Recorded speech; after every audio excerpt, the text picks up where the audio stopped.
So ayan mga kalingap, nandito pa rin po ako sa lugar na yun.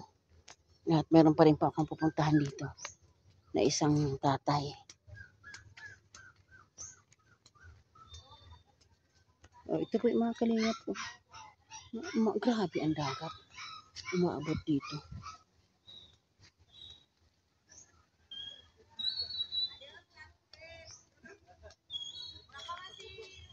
Mga kalingap, nandito pa rin po tayo sa Sitio Maluklok, Bantigi.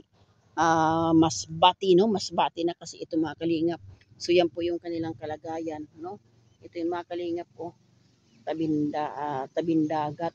Saka may napansin po ako dito mga kalingap. Ito po yung bahay.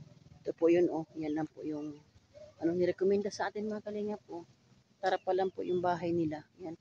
Yung matulugan lang. So ito po yun, oh. Mga kalingap. Ang liit po ng bahay. Buti po. Yan. Dito lang po yung tulugan nila. Yan. Yan. Ito po. Pero ang napansin ko mga kalingap, buti po ito ay hindi po sa tabing dagat. Kumbaga, hindi sila hindi masyadong naaabot, no? So ganun. So akin na pong interviewin yung ito po yung lugar. Pupunta na po ako dito. Yan. Lugar po ito nila. Ito na po yung lugar nila. Yan. Bukid po ito mga kalingap. At ito po sila. Yan si ate. Atin pong papunlakan si ate. Yan. Ito po si ate. Yan. Mayroon pong tatay akong nakita mga kalingap. Yan. May bata, oh. Yan si ate. Te, magandang hapon, te. Yan, laksa mo na lang boses mo, te. Anong pangalan mo, te? Jonaline po. Jonaline? Galban. Yan, ilang taon ka na, te? 31. 31? Opo. May asawa po? Uga po. Ilan pong anak? 4. Ang 5 na po yung nasa ilalim ng tiyan ko. Ayan. So, kumusta naman ang buhay, te? Ito mahirap.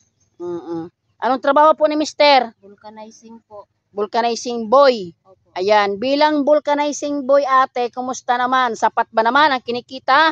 Minsan kulang. So, ang vulcanizing boy ay sa madalit sabi, hindi sa araw-araw. Opo.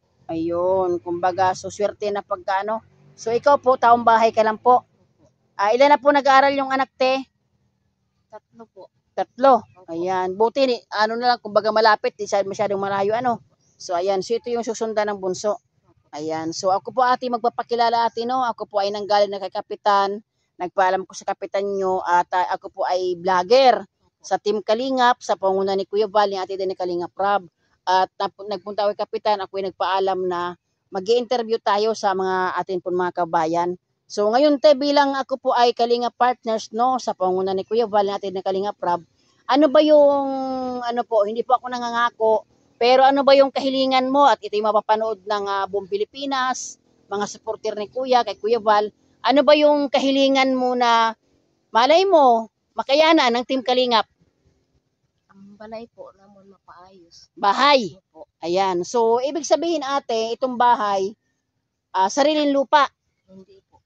Rights. Ganon. So, pag rights ate, may patakaran tayo na hindi tayo pwede magbato. Di ba? At nagpapaalam yan. So, mapaayos ang bahay. Ayan.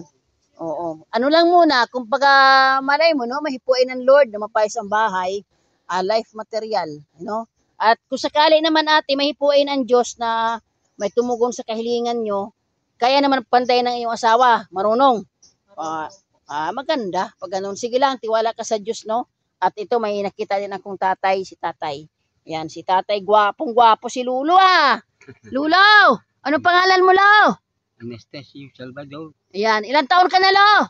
Ha? Ano mo edad? 95. Wow, grabe. Opo. 5 years na lang, Lo. May 100,000 ka na. Basi pa. Ba. Ikabutin po sa mga Oo. Ginoo. Wala ka man nararamdaman, Lo. Wala. Ay, mayo. Ari ka lang dito sa wala kang trabaho. Wala gali. Oo. Di man ko ka. Oo. Okay. Gihibot ang akong tungkod. Oo, gani. May tungkod-tungkod, amo. So, may asawa ka pa, Lo? Wala na. Wala na. Balo na ako. Balo na. Ay, naghahanap ka sa napam. Pero na ako. Dili ka na mangailangan napam, Lo. Opo. Kay manawagan kita. Ayaw na. Pero lang, Lo. Ayan, kasama yan. So, yung in-interview ko, Lo, apo mo. Apo. Opo. Ayan, ayan, dito ko na rin tumira sa kanila. Okay.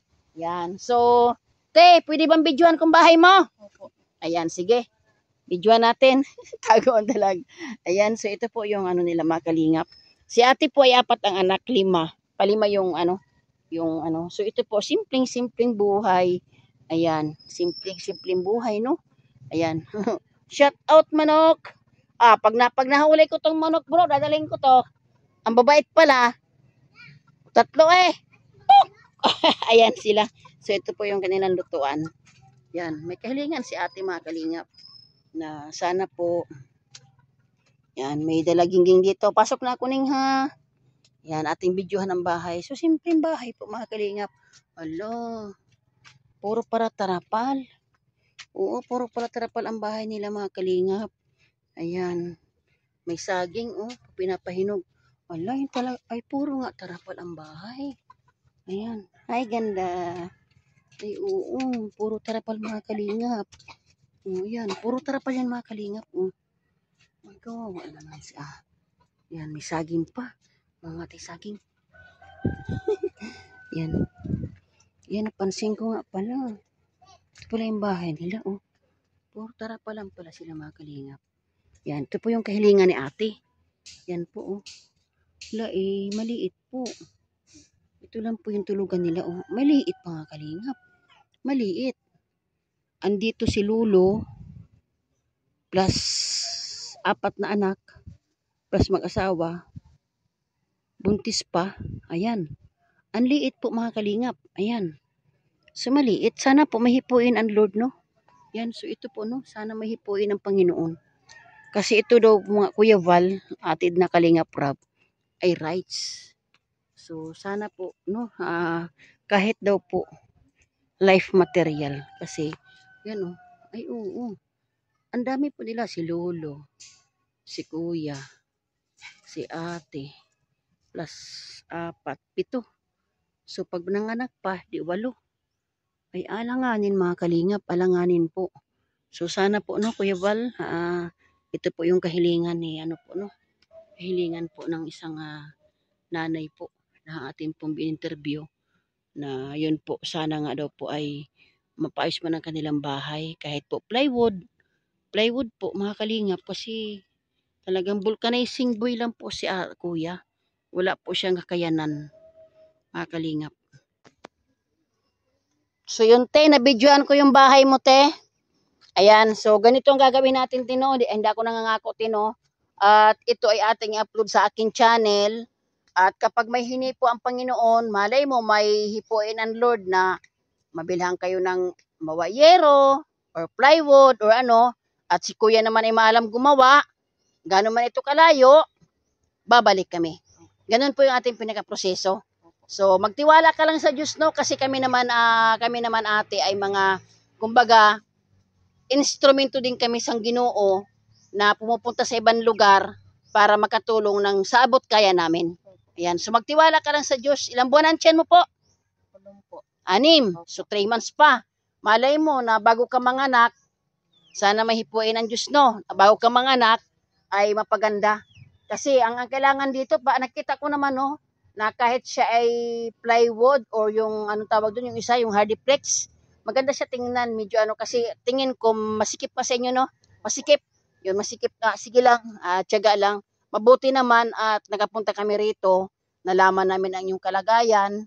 So, yun nga, ating ito ay mapapanood ng ating mga viewers, no? Marami tayong mga viewers na may mga gininto ang puso na yung ating mga kaubayan sa ibang bansa na medyo may labis na pera, nagbibigay din sila ng kaunting tulong sa mga katulad yung So, ko na rin yung vulcanizing kasi yung may na-vlog din ako na vulcanizing girl naman, 8 anak. Talagang napakaswerte kung maka 50 pesos sa maghapon. Kaya alam ko din, naramdaman ko din yun. Nano ko din yung trabaho ni Kuya. Akala ko kanina, yung sinasabi niyang guma kung vulcanizing pala. Ate, salamat sa pagpapa-unlock. So, na lang, yung channel ko, tanong mo dito kay Sister Grace, kasi friend ko na siya sa Facebook.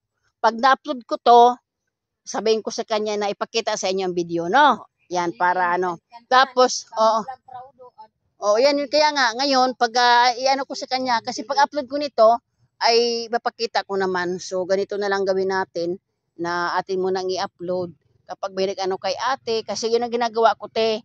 Kahit gaano man yung kalayo, gaya nga po ng Balino, nakaapat na akong balik.